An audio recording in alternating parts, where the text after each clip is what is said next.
Hey guys, welcome back to new mini blog. শুভ রথযাত্রা 2025। এই দেখো, মা বাইরে থেকে গেছিলো রথযাত্রার মেলা ডিমারিতে। তোমরা যারা কাছাকাছি থাকো তারা তো জানবেই। এখানে মাতাজি এনেছে আমাদের জন্য 500 গ্রাম জিলিপি আর কতগুলো ঝুরি ভাজা। দেখো এই যে, দাঁড়াও এটাকে আনপ্যাক করি, তারপর তোমাদের দেখাচ্ছি। এই দেখো, জিলিপি আর ঝুরি ভাজা। শুভ রথযাত্রা সবাইকে।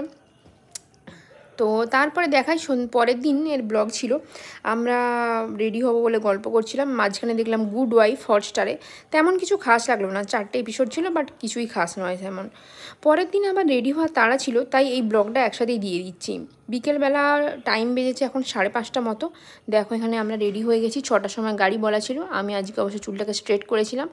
আর আমার শাড়িটা কাঞ্জিভারাম শাড়ি, এটা মোহিনীমোহন কলকাতার কলেজ স্ট্রিট থেকে নেওয়া। তোমরা অনেকেই আবার এনকোয়ারি করেছিলে আমার বিয়ের ভিডিওতে, তো সেই শাড়িটাই আমি পরেছি। সো চলো বেরানো যাক। এখানে আমরা ভেন্যুতে পৌঁছে গেছি অলরেডি। আর বিয়ে বাড়ি চণ্ডীপুরেই ছিল, একই জায়গাতে অলমোস্ট বিয়ে হচ্ছিলো। সবাইকে কেমন লাগছে তোমরা একটু জানাও কমেন্ট বক্সে। দেন আমরা গেছিলাম, স্টার্টারে ছিল ফুচকা আর ভেজ চপ আর চিকেন পকোড়া আর জিলিপি, সব কিছু ছিল। ভিড়ও প্রচুর ছিল।